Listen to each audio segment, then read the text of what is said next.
whenever you imply that somebody has control over their life and they have a problem and that maybe they can avoid that problem, they get very, very angry at you. And obesity is a great example of this. I mean, I wonder why you think that is, just out of curiosity, why you think that everybody's scared to talk about it. I mean, I have a theory, but I want to hear yours. Let's hear yours first. Okay, sure. So, I mean, my basic theory is that as a society, we've really cracked down very hard on the idea that people have any sort of control over their lives. And whenever you imply that somebody has control over their life and they have a problem and that maybe they can avoid that problem, they get very, very angry at you.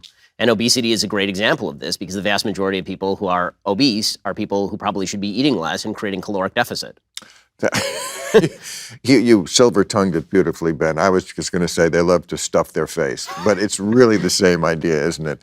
Yes, I mean, but we are in a different place with it than we were even 5 years ago. 5 years ago, it at least was thought to be a good thing to try to lose weight, right? Now, that's what they shame. Adele, right, famously lost weight, and they shamed her for that.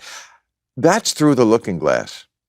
When you're the bad person because you lost weight, and it's just seen as a different way of living.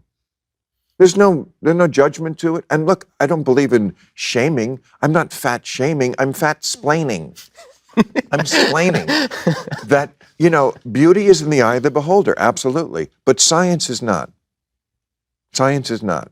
And those facts are unforgiving when you look at the number of people who died. And you didn't even have to be that much overweight to have a much worse outcome, having to go to the hospital, having to get ventilated. I think 40% of the people who died had diabetes. And again, even take COVID out of the picture. Yep. I was talking about this before COVID and got lambasted by James Corden and other people who attacked me. Oh, Bill, you're such a bad person.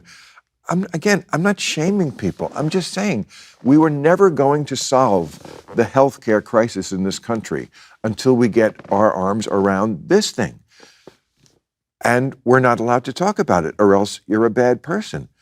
And anyone who doesn't, I'm sorry, you have blood on your hands. Anyone in the media who doesn't talk about this because you're so afraid of the reaction, you have blood on your hands because you're not doing these people a favor. You're not doing people a favor. Like I always say, ever see a fat 90-year-old? Never. Shouldn't that tell you something? I mean, you're either going to die fast from COVID, especially if you're not vaccinated from this, or slowly. And also, it's going to bring down, as it was before this, the economy of the country. Because, I mean, when we were debating healthcare in this country for years, and Obamacare and on after, it was always about, we would look at the charts, we would see how much healthcare spending is going up, and people would say, we can't do it. We can't just not do anything, right? Whether you thought Obamacare was a good idea or some other program, we need some program to deal with this. But never part of that program was, let's ask the people to participate in their own health. I think this is what you were getting at. Yep. We don't ask people you have to participate. It can't all just be, the government can't solve this on their own. Vaccines can't solve this on their own. You have to do it.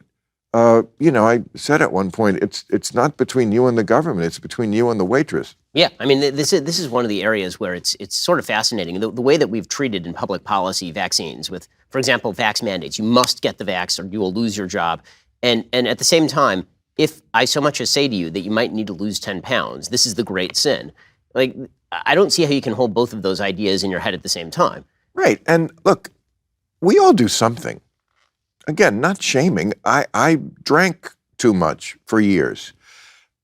But when someone would say to me, maybe you should scale that back a little, I didn't say, how dare you? You're drink shaming me. It's just an alternative lifestyle. What are you talking about? I'm just as wonderful and perfect the way No, I would say, yeah, you know what? You're right. And then I wouldn't do it, but I would at least see the point. I wasn't offended by that. I was like, yeah, you're right. I drink probably too Irishly, and I shouldn't. But boy, you're just the bad guy if you say that about food.